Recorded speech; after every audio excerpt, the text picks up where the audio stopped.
and welcome to another episode of Package Deal, where we unbox everything about packaging, from idea to execution. And of course, we are your host. I'm Allison. And I'm Maywa. Alam mo, Maywell, napansin mo ba, katatapos lang ng Valentine's. Katatapos lang din ng Chinese New Year. Pero grabe, red everywhere pa rin. Oo, everywhere you look talaga may red lanterns, may red hearts, diba Valentine's. Kaso, ibang red yung hinahanap ko. Ano yung hinahanap mo? Yun hindi kailangan ng particular occasion. Ay, Alam mo yan, knowing me, alam mo yan. knowing you na laging nasa mall tuwing break. Nire-reveal. That is the red S-A-L-E. For banner pa. Iba-iba yung size eh. Bakit wala? This time wala. Ang daming Red- occasion pero wala. Yun din yung hanap ko eh. Exactly. Ibig sabihin lang nun, magtipid na daw tayo ngayon. Pero pansin mo ba, colors have meaning. We associate it with something. May certain color yan, may certain meaning. Hmm. With something na hindi lang yung design choice. Meron daw talagang meaning yun. That's true. Correct. Pag Valentine's Day, it means love. Mm. Kapag Chinese New Year naman, a happy Chinese New Year, it means luck and prosperity. At pag naka-red ka sa party, Aba, syempre, star. You're the person in red. Wow. bibigay agad, makikita agad ng mga tao yan. Mapapatingin Kitang-kita sa'yo. ka eh. So, ibig sabihin, color attracts attention. True. So, kung sa damit gumagana siya, gumagana rin kaya sa packaging. Syempre, package deal tayo. And that's what we're gonna talk about today.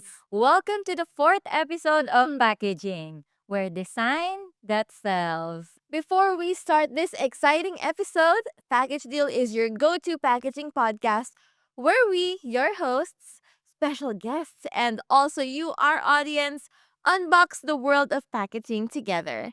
This is a program by San Miguel Yamamura Packaging Corporation to promote and share packaging knowledge.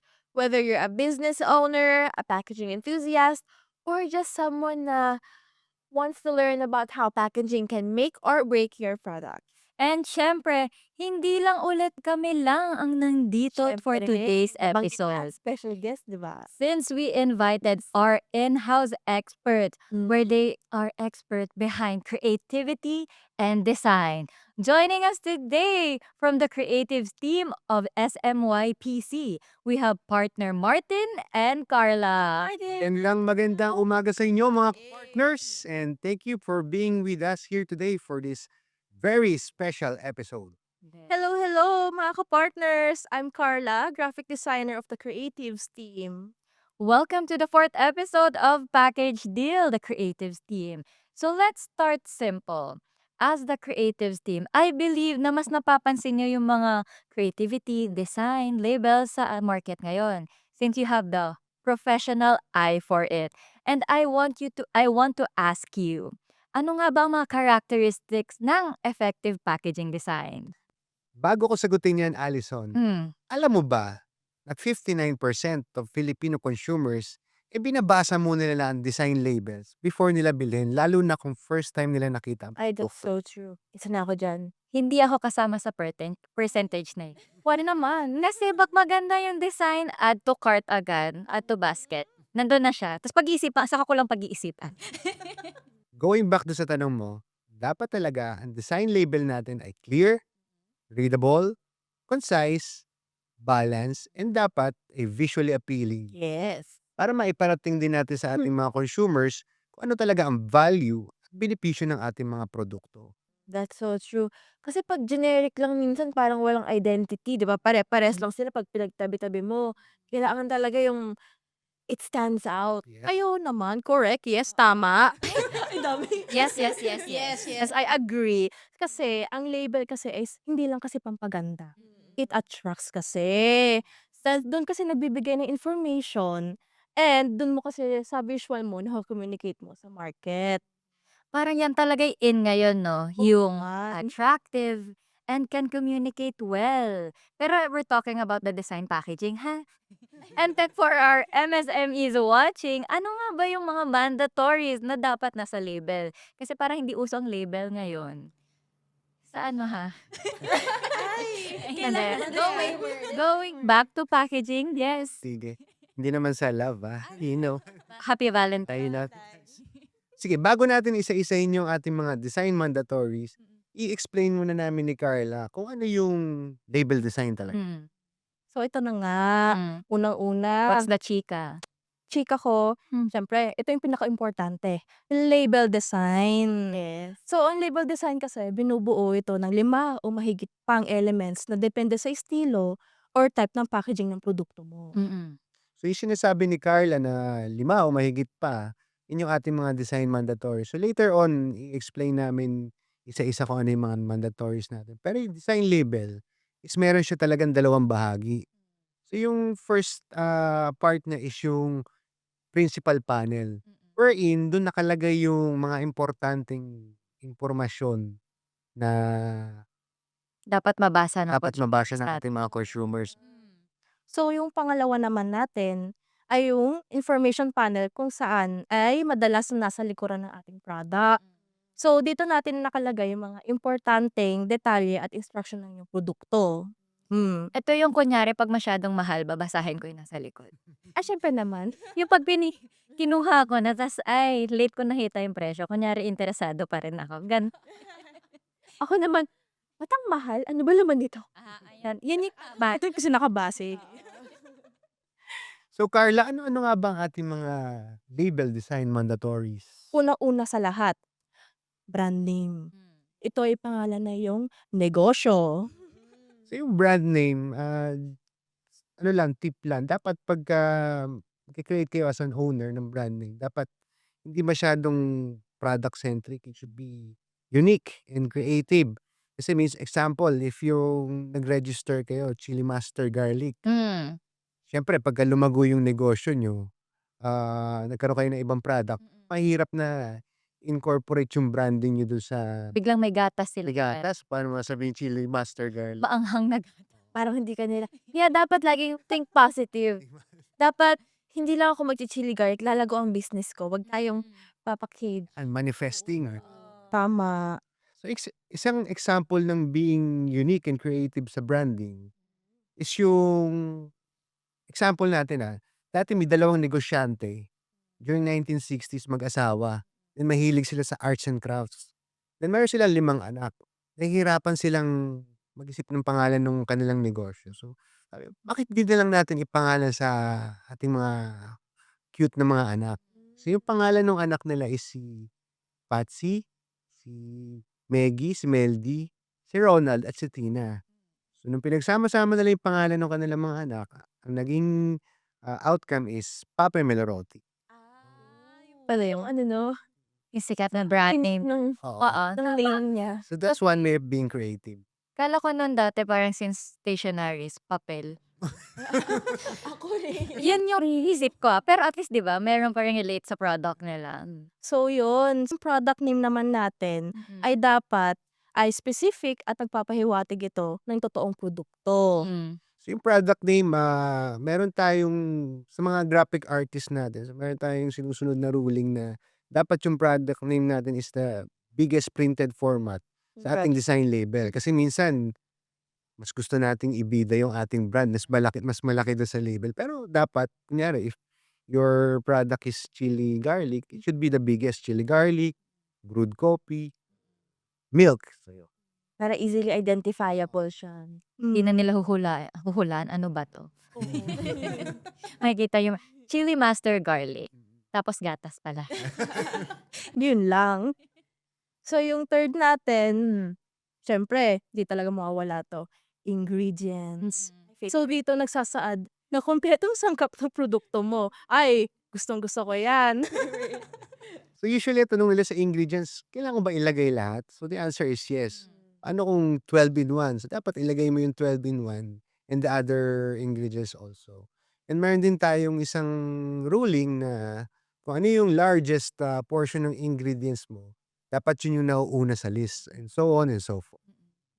So, paano mo nasabing favorite mo yon partner Maywell? Kasi minsan, alam mo yung, kunwari, nakalagay, contains added vitamin achuchu. Ganyan. Tapos pag tinig naman sa dulan-dulan, Carbohydrates, protein. point. Sa dulong-dulo siya, parang siguro ginanon lang. Maliit na percentage lang. Palagyan. Patak na lang yun. Important ng ingredients, di ba? Yeah, true. So, yun na natin. Next is storage condition. Mm. Ito ay rekomendang tamang pagtago o pagtabi ng produkto matapos ito buksan.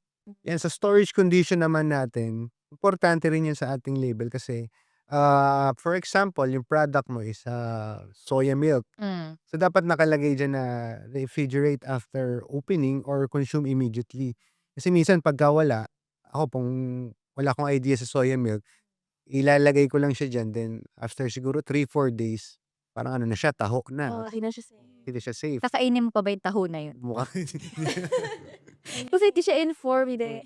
Actually, I've been through that na rin kasi before reading yung label ng honey, hindi ko pala alam na hindi pala nire-refrigerate ang honey. So ngayon alam ko na. Ano nangyari? Nanigas siya. Yes, no? I don't know, is it me or... It's not me. Not you. So, syempre, hindi lang ingredients yung kailangan mong basahin, pati Storage condition. Oo. So, yung next naman natin is direction for use. So, dito, nagspecify instructions kung paano gamitin o ihanda yung produkto. Ito importante rin to kasi, for example, yung product mo is brewed coffee. Mm. So, if hindi nakalagay yung direction for use, siguro gagawin, parang akala nila yung instant coffee. Sabihin, bakit hindi natutunaw yung brewed coffee ko, di ba? No. Parang nagawa ko na yun. Ako din eh. Parang nagawa ko ni. Sabi ko, at hirap naman. Kaya dapat magbasa ng mga labels. True. Dapat may label. Ay. Next! Next? Syempre, yung last, important sa lahat. Kasi pag wala nito, ay, iba na to. So, dito ay expiration date. Mm. So, dito kasi nire-recommend ang huling araw na yung konsumo ng yung product kasi. Sa expiration date naman, dapat may correct format din ng paglalagay. So, it should be day, then followed by month, and then the year. And the month should be specified in word form. So, hindi siya dapat number kasi misleading pali parehas number. Nakakalito din yun minsan eh. Pag tumitingin ako, sabi ko, bibilangin ko pa, ay lumagpas ng 12. So, ito hindi. Yung sa ibang bansa kasi iba yung format Iba lang. yung form. Nauna naman yung yung month. Mahirap talaga pag mga incomplete yung information dun sa mga ating mga packaging, ating mga label. Kasi pag walang storage instructions, hindi natin alam kung how to store it safely for consumption, di ba? Tapos pag nasira yung brand pa, yung masisisi. Hirap. Kaya nga, design is not just aesthetics kasi. It's a compliance plus protection ng ating brand. O kaya, ito naman, medyo spicy question kasi natakam ako sa chili garlic. Joke. Kaya naka-red din. Hot, spicy. Ito, what makes a design bad? Kinabahan naman ako sa spicy question. Sabi ko chili garlic. Sige. So, most common mistake ng ating mga label designers or graphic artists is yung unbalanced composition. Ako dati guilty rin ako eh. Kumbaga, hanggat may nakikita akong space, lagay lang ako ng lagay. And then, supportado naman ako nung customer ko. Sige, lagay mo lang dyan. Oo. Ang ending, design mo is cluttered and hindi na siya readable. So, parang mabigat na siya sa mata. Kalat na In tingnan. return, parang si consumer, parang instead na maging interesting yung label design mo, punta na siya sa next product which is appealing sa mata niya. Mahirap kasi yung ganun, di ba? Pag sobrang daming text, di mo alam kung saan titingin. Babasahin ko ba lahat Isa-isa. to or dun na lang ako sa mas simple. Save your brain powers. Yes, dapat may hierarchy. May flow ang mata and dapat alam mo kung ano yung produktong bibilin mo. Lalo na sa consumer when you look at the label design. So, ibig sabihin, hindi porket maraming design, mas maganda na. Sometimes, less is more. Consumers have a very short 8-second attention span pag nasa grocery sila at pag tumitingin ng mga produkto.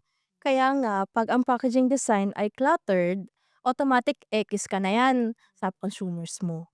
That's so true. But, before we move on, balikan natin ang red earlier.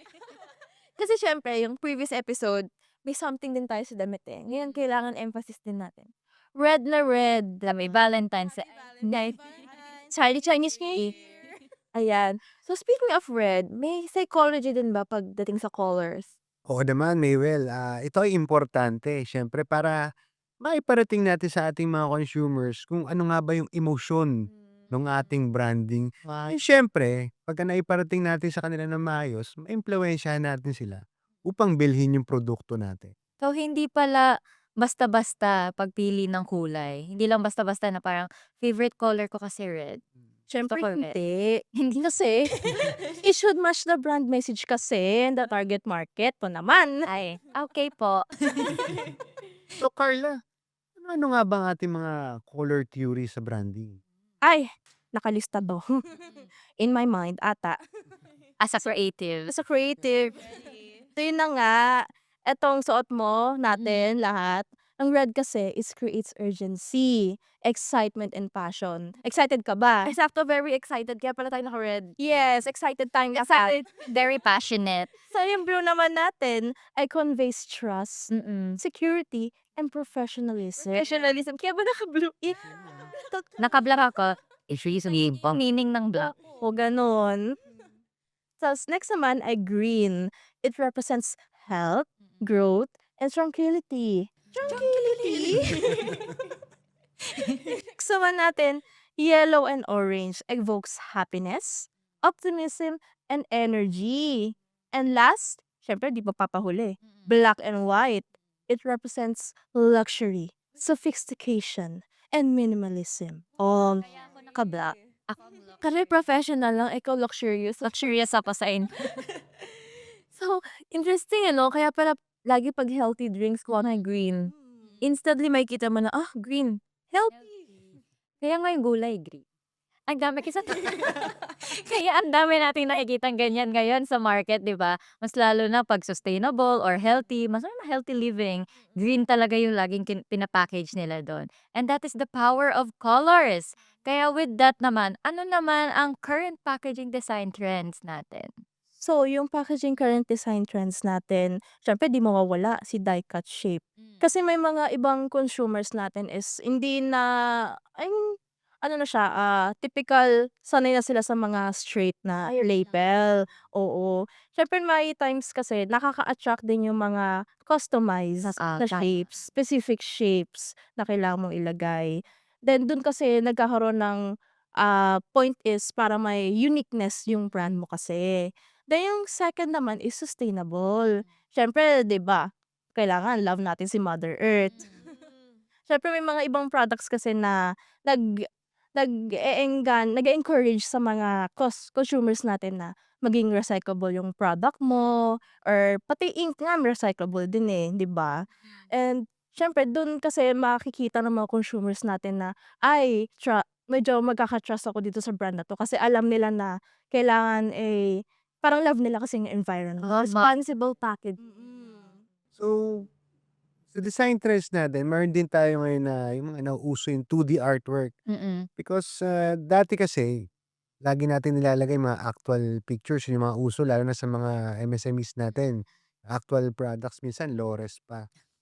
Pero ngayon, yung mga natin, mga big brands natin like si Ginebra, si San Miguel, si Pure Foods, at si Magnolia, they are starting to incorporate 2D artworks sa mga label designs nila. So, ano nga ba yung 2D artworks? Sila yung mga parang colored drawings na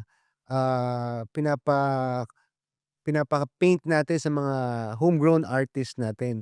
Kasi, parang tulong na rin natin sa ating mga artists. Siyempre kasi nauso ngayon yung mga download sa internet. AI din. AI, oo. So, para support na rin natin sa kanila. Pag sinabi niyo sa 2D, hindi naman yun basta-basta parang cartoon, no? Hindi naman, oo. Basta yung mga gawa ng ating mga local artists. Oo. Okay. And magugulat ka kasi magaganda talaga yung mga output nila.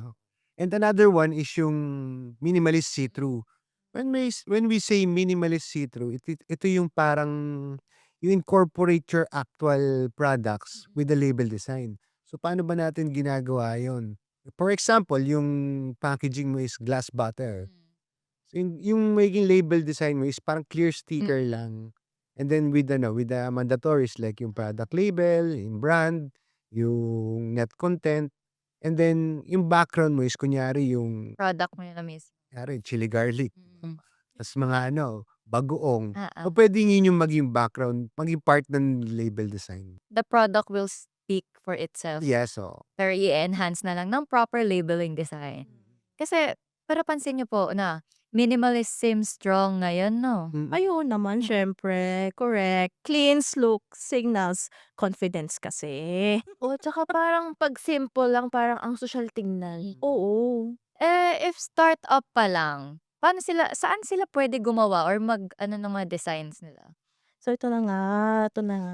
Chika mo sa ating mga MSMEs watching today. Kaya sa mga MSMEs, ito kasi available yung mga free softwares or apps like Canva, Adobe Express, at marami pang iba na para makatulong sa inyo. How about printing options? So, sa printing options naman, of course, we could print it at our own home. Pero if you're looking into bigger production and yung mas tatagal yung label design mo, we could go to sa mga printing houses available in the Philippines.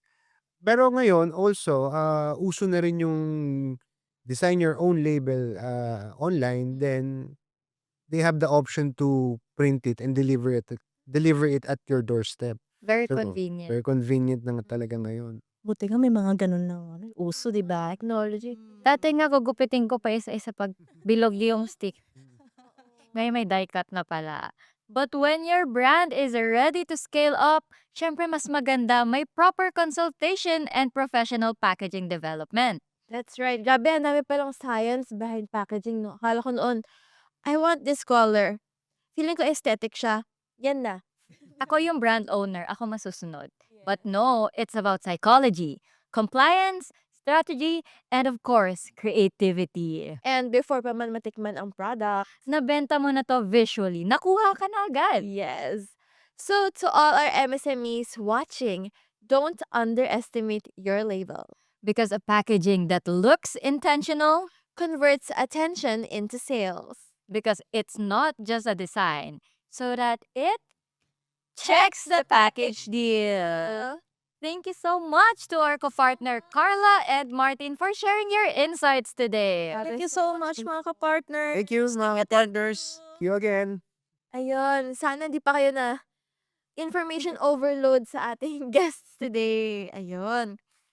So, to our kapartners watching, if you have any questions, drop them lang in the comments and make sure to like, share, and subscribe to make sure you don't miss any of our future episodes. While you're at it, join na rin kayo sa ating Viber and Facebook group, link in the description. And of course, don't forget to answer our survey form because your feedback matters to us. That's all for today's episode. See you again next time. Thank you so much. See you in the next Thank you. episode. Bye. Thank you.